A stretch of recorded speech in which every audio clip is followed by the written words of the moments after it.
Hola amigos, bienvenidos a un programa más de Cine Clubbing. En este episodio vamos a hablar largo y tendido de la saga cinematográfica y de la franquicia en general Tron. Corría el año 1982 y hay que ponerse muy en contexto de esta fecha porque era eh, el inicio de, digamos, la informática personal. El inicio ya habían aparecido algunos, pero prácticamente estaba en su nacimiento, ¿no? El mundo de los videojuegos, de los salones recreativos, del arcade, cuando la gente empezaba a tener un ordenador en su casa, cuando la gente podía empezar a jugar en su casa. Insisto, ya había empezado algún 2 o 3 años antes, con Atari y demás. Pero hay que ponerse en este contexto para entrar un poquito en el mundo de Tron.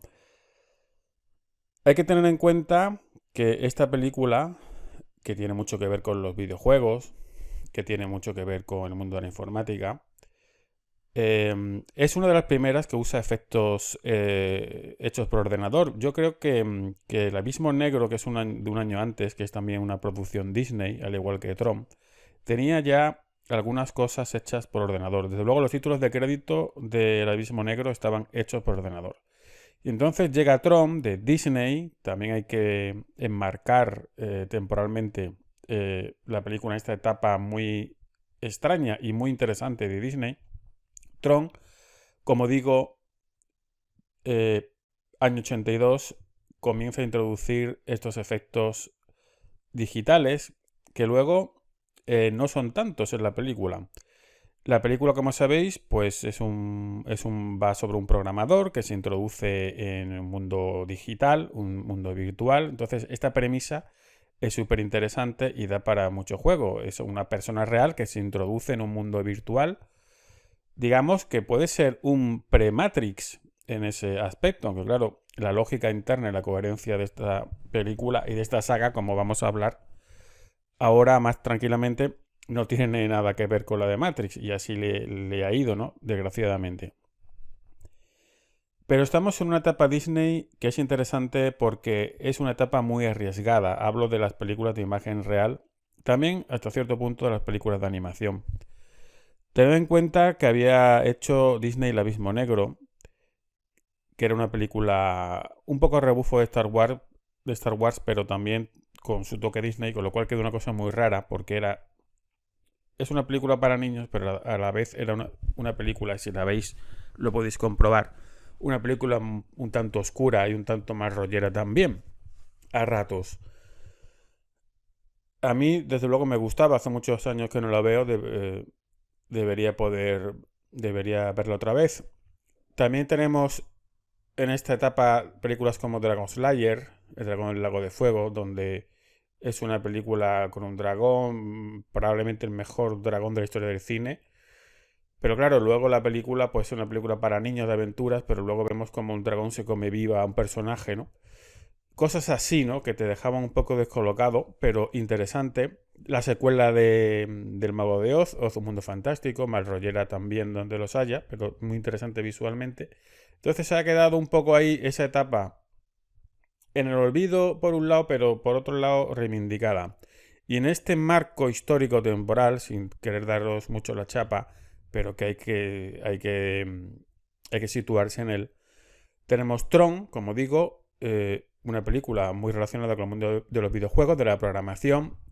Tened en cuenta que el protagonista Jeff Bridges, pues es un programador, pero que además tiene un salón recreativo, ¿no? Entonces esto para los niños de la época, entre los que me incluyo, pues era una flipada, era lo máximo, ¿no? Tener un salón recreativo para ti, ¿no?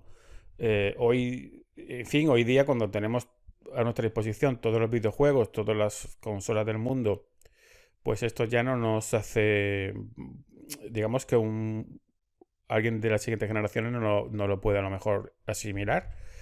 Pero entonces era lo máximo, lo más cool, lo más chulo del mundo, ¿no? Tener un salón recreativo a nuestra disposición.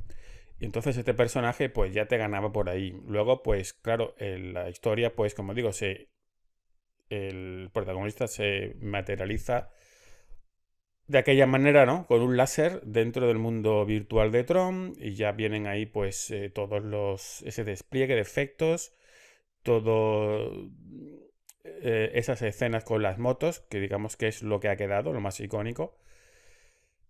Una película experimental, sin duda. Una película donde, quitando unos 15 minutos aproximadamente de efectos digitales, la secuencia de las motos y demás, lo demás no está hecha por ordenador, es animación retroiluminada, un efecto muy chulo, que podemos ver los trajes y demás de los personajes. Así que tiene ordenador, pero no es toda la película hecha por ordenador, la mayoría de la película es animación.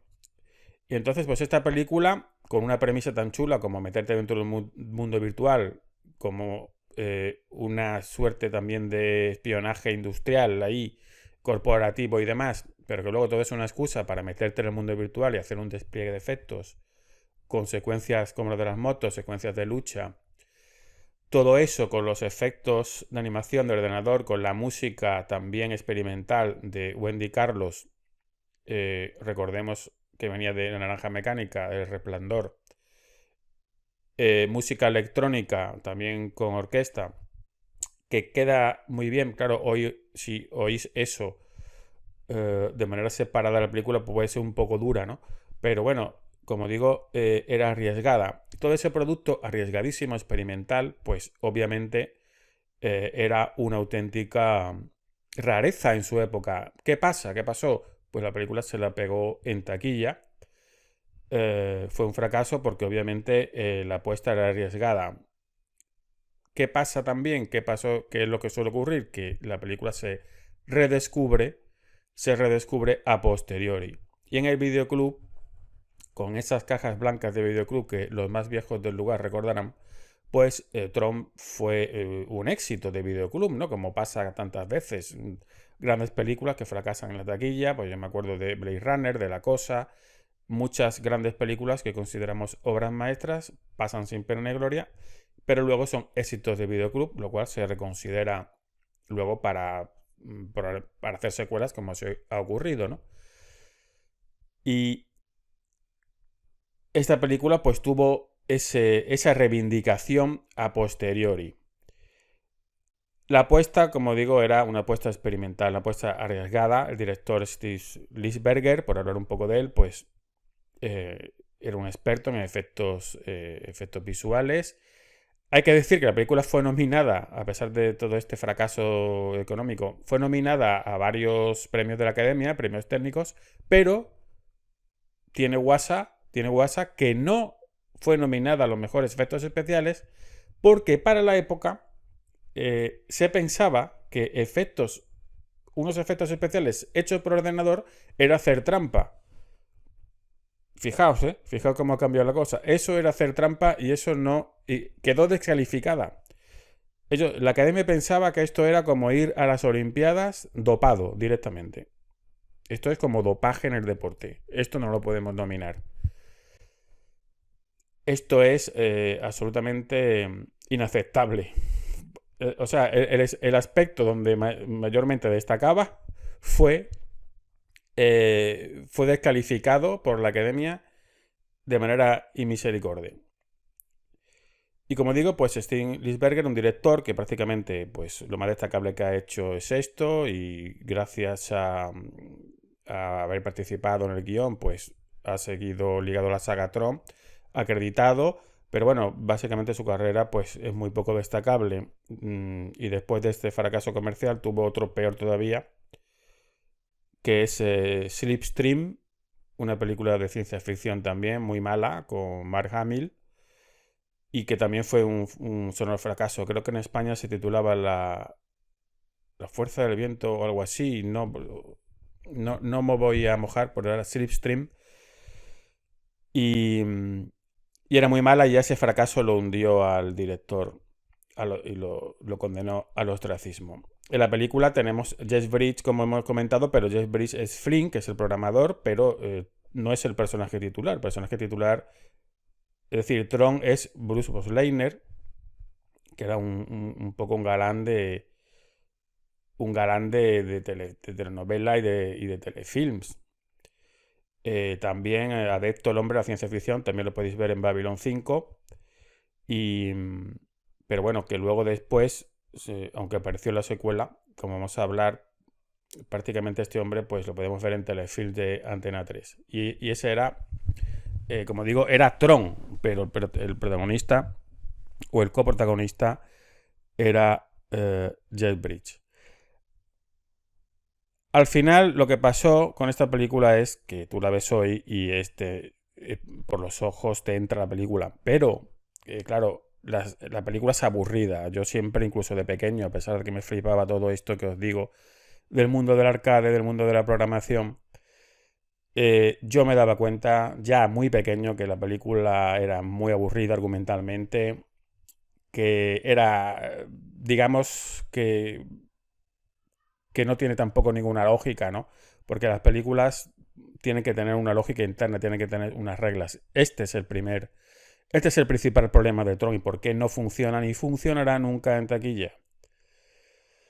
Lo que sí fue un gran éxito fue el videojuego de arcade que podíamos jugar en las salas recreativas con las motos, esas motos futuristas que dejan esa estela de luz que te puedes, que te chocas con ellas, ¿no? Ese es prácticamente el juego del Snake, ¿no? De las serpientes que había en los ordenadores primigenios.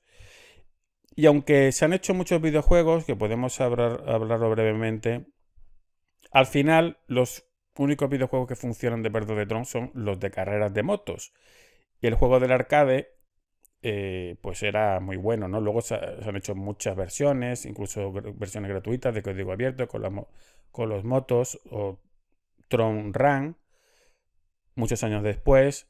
Pero luego se han hecho videojuegos de Tron que son shooters en primera persona, incluso una especie de videoaventura, por llamarlo así, que es una especie de novela gráfica interactiva, como se dice ahora. Es decir, un juego que no tiene nada prácticamente de juego, que es prácticamente una película medio animada.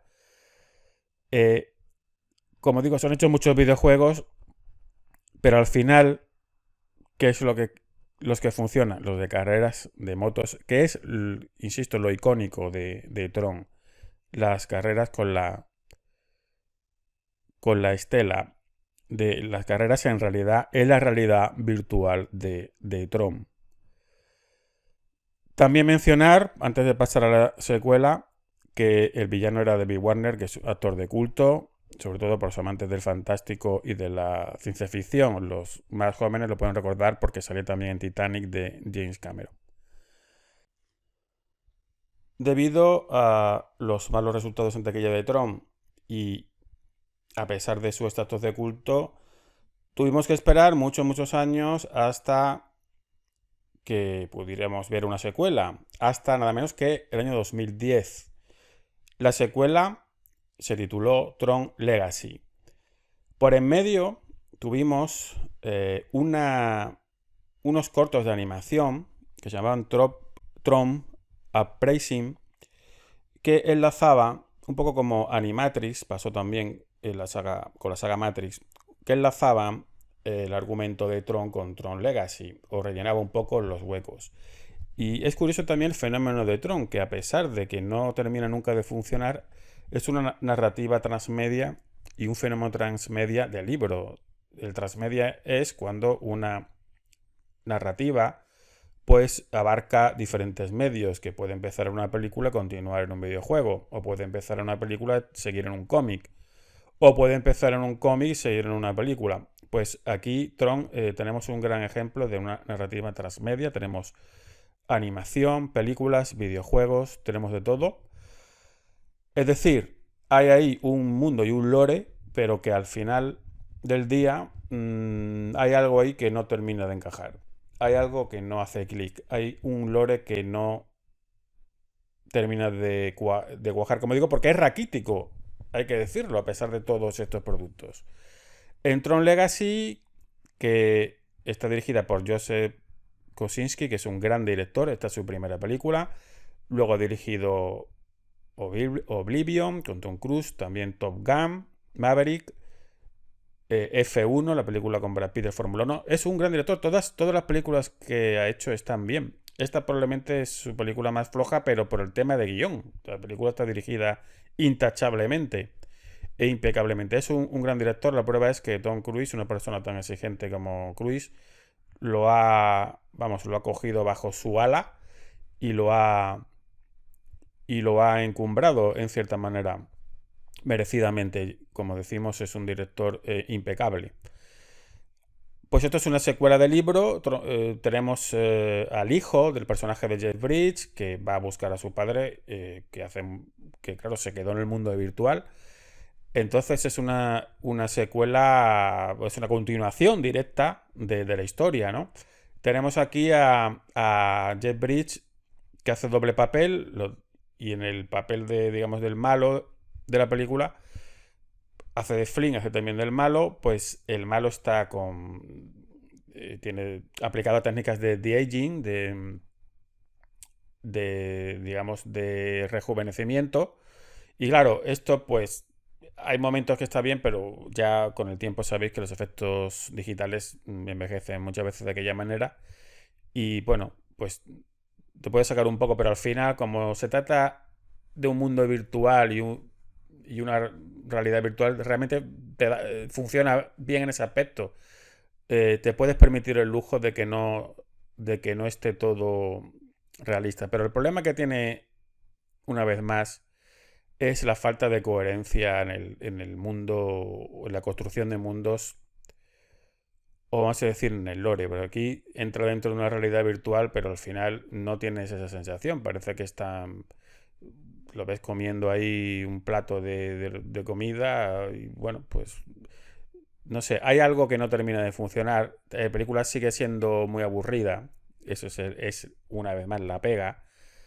Tienes escenas muy chulas, una vez más, persecuciones con las motos, las peleas con los discos y demás. Muy chulo, muy espectacular. Pero película aburridísima. Eh, es la misma historia que la uno, básicamente. ¿Qué pasa? Que la uno era aburrida, la 2 también es aburrida. Es la misma historia. No se abarca, digamos, mucho más. Eh, no se intenta casi ni expandir el lore mucho más. La realidad virtual, el mundo de la realidad virtual, pues una vez más tenemos ese problema. ¿Cómo funciona esta realidad virtual? ¿Qué se puede hacer aquí? ¿Qué no se puede? ¿Cuáles son las reglas internas de este mundo? ¿Cuántos o qué poderes, qué podemos hacer? En Matrix quedaba todo perfectamente explicado. Estoy haciendo la comparativa con Matrix todo el tiempo porque tiene mucho que ver, ¿de acuerdo? Y además, en Matrix, si os fijáis, salía Morfeo y te explicaba en ese montaje cuando está entrenando a Keanu Reeves, el personaje de Keanu Reeves. En ese montaje, pues en unos pocos minutos te explicaba a la perfección cómo funcionaba ese mundo. Te da las reglas de ese mundo. Todo el mundo lo entiende. Que luego en la secuela se la pasen un poco por el forro, pero bueno. En la uno, que es de Matrix, que yo me quedo con esa, te explica a la perfección cómo funciona, qué se puede hacer, qué no.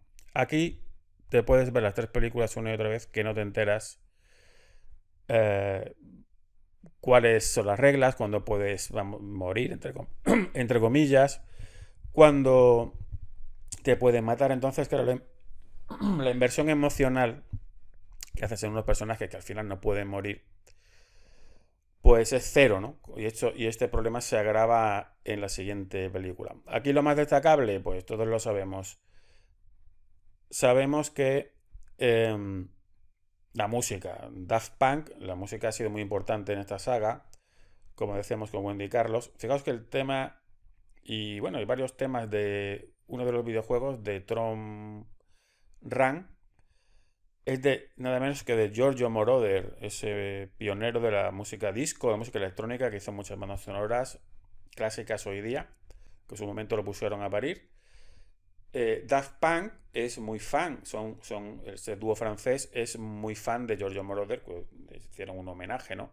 En su gran homenaje en su último disco, un tema dedicado a él, que él salía hablando. Y la música, mezcla de orquesta espectacular con electrónica muy pegadiza, unos grandes temazos, pues esto es lo que nos ha dejado lo que nos ha dejado más destacablemente Tron Legacy. Además, el disco se publicó varias veces, salió el disco normal, digamos, luego una versión doble, una versión de remixes. Y yo la verdad que es un disco que escuché hasta la saciedad y lo quemé. Y además, porque ellos tuvieron ayuda de músicos, de otros músicos especializados en música de cine. Pero sí me gustó la humildad que ellos dijeron. Ellos dijeron, nosotros sabemos hacer lo nuestro, pero no sabemos de música de cine. Y tuvieron ayuda, pues esto es público y notorio, pero que desde esa humildad pues hicieron una banda sonora para la posteridad. Y esto es básicamente lo que realmente lo más destacable. La película es muy aburrida y sí, nos gusta tener ahí otra vez a Jeff Bridges. La película estaba también en Olivia Wilde, Michael Sheen, de buen reparto. Salía brevemente, bueno, sí, brevemente, no salía mucho, Bruce Bottleiner como Tron, ¿no? Que era en la versión digital, en un flashback y también como el director, ¿no? La vida real de la empresa, de Encom. Y bueno, buen reparto, buenos efectos, por supuesto, buena escenas de acción, por lo demás, los mismos problemas que decimos. La película es muy aburrida, no tiene coherencia, no tiene lógica. Es la misma película, tampoco se intenta, se intenta ampliar ese mundo. Y poco más que decir, salió un videojuego también, digamos, ligado a esta secuela, el spin-off animado que os he comentado. Salió también una versión manga, como decimos, y que al final es es una marca que ha abarcado muchísimos medios, pero que por un lado la gente la reivindica, pero claro, luego se ve que no son tanta gente fan de esta secuela, porque luego la película, eh, una vez más, pues no termina de funcionar en taquilla. Digamos que aquí salvó los muebles, ¿de acuerdo? Yo he estado revisando las cifras y ha recaudado más de lo que yo pensaba. Al final recaudó 400 millones de dólares, que no, visto desde hoy, no está nada mal.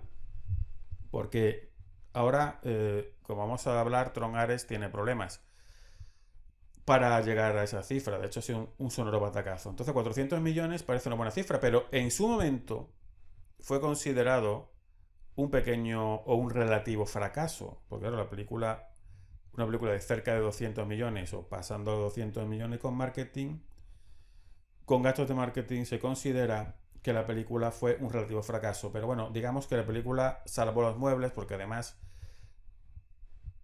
como maniobra para luego tener en cuenta que vende merchandising con los videojuegos, atracciones en Disneylandia o en Disney World, en los parques de Disney, pues al final, digamos, como operación global no les sale del todo mal. Pero que es la película lo comido por lo servido en cuanto a taquilla. No, no es una película o una marca, sigue siendo una marca que no consigue llevar a la gente al cine.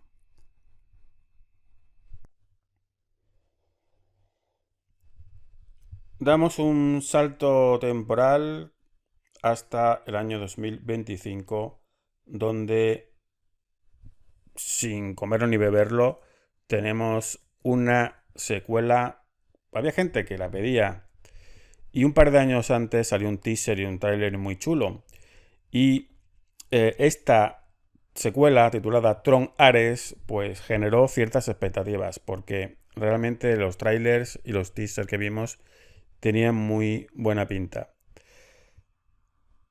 Esta tercera parte cinematográfica de la saga, pues está protagonizada por Jared Leto, que ha sido el impulsor de esta entrega, como un proyecto, vamos a decir, de pasión de él. Desde hace mucho tiempo ligado, es productor también de esta secuela. Una película dirigida por Joaquim Ronin, que realmente tú dices, bueno, ¿por qué dejan esto tan caro en manos de un director que es un director noruego, pero que al final, ¿cuál es la filmografía de este hombre? Pues tiene Piratas del Caribe, La venganza de Salazar, Bandidas, con Penélope Cruz y Salma Hayek. En fin, digamos que tampoco tiene un bagaje muy allá, más de la pericia técnica indudable. Para mí esta película es la peor, para mí es en mi opinión, es la peor de las tres, porque es la más confusa, la más incoherente y, y la más aburrida, honestamente, dentro de que todas son aburridas para mí, ¿vale? No terminan de narrativamente, no terminan de coger, pero es que esta película de Tron Ares narrativamente es desastrosa. Y yo me parece súper confusa la película al momento que, porque las demás empiezan en la vida real, se introducen en la realidad virtual y toda la película ya prácticamente, pues, se transcurre ahí, no hay más. Pero aquí, en el momento en que empiezan a hacer transiciones o salen al mundo real, la acción transcurre alternativamente entre el mundo real y el virtual, está tan mal contado. Es decir, si el objetivo de los que han hecho esta película era producir la mayor confusión posible en el espectador, desde luego lo han logrado. Desde el punto de vista del montaje, yo he visto unas decisiones creativas que yo me he quedado un poco estupefacto. Hay un momento, claro, si tienes que hacer todas estas transiciones, ya la película parte mal conceptualmente, ¿vale? Porque conceptualmente vamos a sacar el mundo de Tron o los personajes de Tron al mundo real, van a poder interactuar en el mundo real. Ya a mí eso me parece de partida un concepto bastante chungo. Porque claro, ¿cómo te comes eso? O sea, desde la lógica interna de las películas, que tú puedas recrear al software o a los personajes que no dejan de ser un software, un antivirus para entendernos, un virus y un antivirus, ¿vale? Si es todo muy sencillo, si yo lo entiendo perfectamente, es un virus y un antivirus. Pero claro, esto va a salir a la realidad. Bueno, pues si yo me lo creo todo si me lo cuentan bien y me establecen las reglas. Una vez más, aquí no se han esforzado lo más mínimo por establecer las reglas de este universo. Ninguna de las tres películas lo ha hecho, ¿vale? Lo que pasa que, bueno, en la película primera, original, del 82, pues bueno, venimos de un mundo más naif. Era una película más naif, más ingenua, que por ahí te puede ganar. Hoy día, bueno, puedes hacer aquí el esfuerzo de dotar al universo, al lore, de un poquito de lógica de coherencia interna. No hacen el más mínimo esfuerzo. Es más, te lo llevan a la confusión más absoluta. Entonces, nada, pasamos al mundo real, pero además ahora estamos en el digital, ahora en el real, de una manera súper confusa en términos de montaje. Y yo lo entiendo perfectamente, pero yo me pongo Yo tengo la mala costumbre, porque tampoco tengo por qué hacerlo, pero yo me pongo en la mente o la situación de un espectador medio normal, que no tiene por qué conocerse todo ni verse todas las películas. Entonces, ahora se echa las manos a la cabeza con que esta película ya ha sido un fracaso. Poneros un momento, se pone algún ejecutivo de Disney o algún capitoste, algún ejecutivo, se pone en la situación, una vez visto el producto terminado o viendo las copias de trabajo, de un espectador normal medio. ¿De verdad piensa que le vas a presentar esta película y va a entender lo más mínimo? Pero es que no por culpa del espectador, es que está todo muy mal contado. Hay unas decisiones de verdad absurdas. Hay un momento, si vas a hacer esas transiciones ahora y se lo vas a poner difícil al espectador, el montaje tiene que ser claro, ¿de acuerdo? Ahora estamos en el mundo real, ahora estamos en el virtual. Estos son personajes de verdad, estos son virtuales. Esto lo tiene que tener muy claro. Hay un momento en la película que ejemplifica perfectamente esto. Hay un momento que hace la cámara un zoom y se mete en la pantalla del ordenador. Entonces, ¿tú qué piensas? ¿Vosotros qué pensáis cuando hay un zoom a la pantalla del ordenador? que nos vamos a meter dentro del mundo virtual, ¿no? Corte a la siguiente escena y es una escena del mundo real. Entonces, ¿para qué me haces eso? Claro, como los personajes van siempre vestidos igual, con los trajes de neón estos rojos, pues no sabemos muy bien. Pero aparte de eso es que no tiene ninguna coherencia la película. O sea, y ninguna... Una vez más, de hecho, aquí más confuso que nunca, las reglas. ¿Cuándo muere ese personaje? Sí, solo hay una regla que tenemos clara. Que los personajes viven un determinado... Cuando salen al mundo real, viven 29 minutos. Es la única regla que dejan clara. Lo demás, no sabemos cuándo muere, qué puede hacer, qué pueden hacer en el mundo real. Si no sabemos lo que pueden hacer en el virtual, ni lo que... Pero aparte de eso, una vez más, el lore es muy endeble. No tenemos ningún tipo de construcción de mundo. No hay personajes. Los personajes son todos dos líneas desdibujadas. No hay personajes al que te puedas agarrar. El protagonista, Jared Leto, se le ha criticado mucho. ¿No?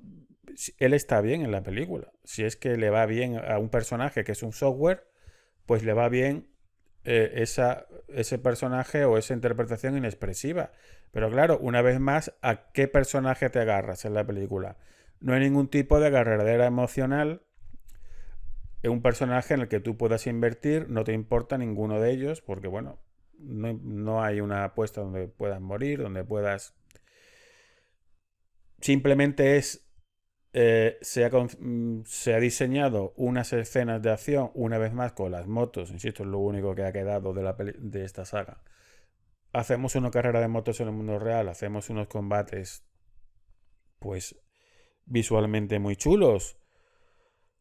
Hacemos tal y cual escena de acción, ya tenemos esto. Ahora vamos a unir estas 3 o 4 set piece, las vamos a unir como buenamente podamos. Y el trabajo no puede ser más perezoso. Entonces, por favor, que no se lleven... La película es un batacazo enorme en taquilla.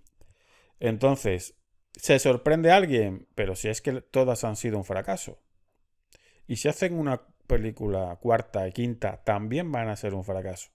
Que no quita para que hagas más cosas de la franquicia. Y que hagas una... Seguramente harán una serie en algún momento y seguramente vendrá gente reivindicando, pero bueno, hemos visto que la gente que reivindica esto, pues al final no es mucha, porque luego en la taquilla no apoyan la película. Entonces es un fenómeno curioso, porque yo siempre pongo el ejemplo de Avatar como fenómeno que me tiene totalmente descolocado. Nadie habla de Avatar entre películas. Nadie reivindica nada de Avatar. No hay fandom de Avatar. Nadie se compra unos muñequitos de Avatar. No hacen videojuegos de Avatar. Hicieron uno hace muchos años muy malo. A nadie parece interesarle Avatar, la saga de James Cameron. Estrenan una nueva secuela de Avatar, 1.000 millones de dólares. O sea, es increíble. Tron, pues sí, es cierto que hay gente que están dando la brasa. Queremos una secuela de Tron. Aquí ya están diciendo, queremos, por favor, apoyar esta película, que queremos una cuarta parte de Tron. Hay gente ahí como haciendo ruido, estrenan uno nuevo de Tron, batacazo en taquilla. Entonces, pienso que hay gente que que hace ruido, que le gusta genuinamente la saga, que son fans, pero que luego realmente la realidad nos dice que son muy pocos o muchos menos de los que parece por el ruido que puedan hacer. Entonces, película aburridísima, montaje atroz, película un poco encerrada en sí misma, parece que no sé, se desarrolla una especie de realidad paralela. Me ha sorprendido ver, porque el montaje es complicado, yo os digo, por el tema de saltar del mundo real al virtual, pero es complicado, pero es muy malo. Y me ha sorprendido ver en los créditos adicionales, o mejor dicho, los títulos de crédito, montaje adicional de Pietro Scalia. Pietro Scalia, para que no lo sepa, es uno de los mejores montadores de la industria, de la historia del cine, me atrevería a decir. Es el montador de JFK, que es uno de los mejores montajes, si no el mejor, fijaros lo que os estoy diciendo, de la historia del cine. Y ese montaje lo hizo Pietro Scalia, que ganó un Oscar por JFK. Entonces me da la sensación de que hubo miedo, hubo un temor cuando vieron la película terminada, porque realmente no se entiende bien. Y me da la sensación de que recurrieron a este hombre, pero un poco para arreglar un poco el desaguisado dentro de lo que cabe, ¿no? Un poco como los script doctors, que son esos guionistas o esos escritores que te llevan la película ya terminada prácticamente, o con el guión ya terminado, para que te reescriban o te arreglen lo que puedan cuando la película tiene ya problemas muy evidentes. Pero claro que tampoco pueden hacer magia. Así que me ha sorprendido ese nombre. Por lo demás, a mí la película me ha parecido aburridísima. No me interesa lo más mínimo. Visualmente y auditivamente, evidentemente, es un despliegue técnico pues muy chulo, muy bonito. La música, una vez más, me gustaba más la de Daft Punk, pero esta de Nine Inch Nails, es decir, Trent Reznor y Atticus Ross, que están muy posicionados en la industria del cine como compositores de bandas sonoras, pues aquí la música queda muy bien. Es la música estilo videojuego, como no puede ser de otra manera, en muchos segmentos de la película. Que luego queda bien, ¿de acuerdo? Para mí es un paso atrás la banda sonora respecto a la anterior, pero queda bien en la película. Es un poco estilo de, si lo habéis oído, de la red social, de Social Network, va por ese palo. Banda sonora, pues bueno, que está bien, queda muy bien con esos efectos visuales, ese neón rojo que te sale hasta por las orejas, pero de verdad qué pena que no se haya molestado nadie en vamos a dotar a esto de un poquito de más lógica dentro de la película, con unos personajes que te puedan importar un poco más, porque bueno, aquí tenemos a Gillian Anderson, que de verdad me imagino la actriz intentando aprenderse ese guión y entendiendo lo que ocurre, y en fin, yo sé que se habrá leído su separata de guión y ya está. Jeff Bridges, pues ya como figura mítica, el único actor que aparece en las tres películas, figura ya aquí mesiánica prácticamente, de mentor, un cameo extendido prácticamente. Me hubiera gustado ver a Jeff Bridges más tiempo. Y nada, pues sale ahí un ratito, ya un poco más que Fring, me parece que es el nota, ¿no? Ya con esa túnica y demás. Pero bueno, yo siempre en el equipo de Jeff Bridges. Y el problema no es ni Jared Leto, ni es porque la gente dice, bueno, es que el problema ha sido, no. De verdad, tú no puedes poner esto y esperar que la gente vaya masivamente al cine. Tú has hecho una película de nicho para unos fan acérrimos, pero que al final se está construyendo algo sobre la nada.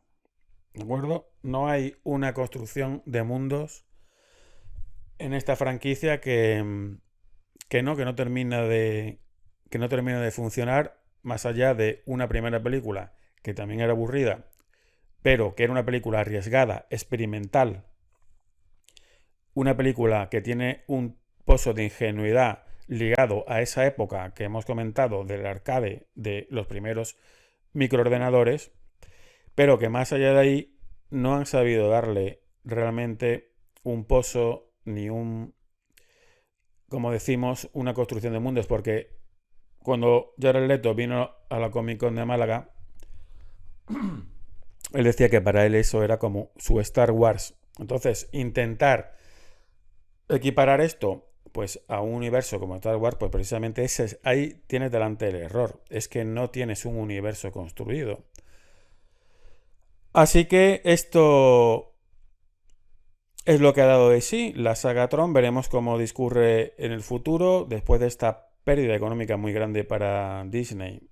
Pues aparte de merchandising, que yo no sé hasta qué punto se vende el merchandising, porque ni siquiera ninguno de los videojuegos, de los muchos videojuegos, ahora sale otro en 2025, nuevo juego de Tron, con lo cual ya son unos cuantos los que hay. ¿Hasta qué punto los videojuegos de Tron, aparte del arcade original, son recordados o son reivindicados. Nadie se acuerda prácticamente de ninguno de los juegos de Tron. Entonces pasa algo aquí que se difumina también como píxeles en la lluvia. Gracias por escucharnos y hasta el próximo episodio de Cineclubing. Adiós.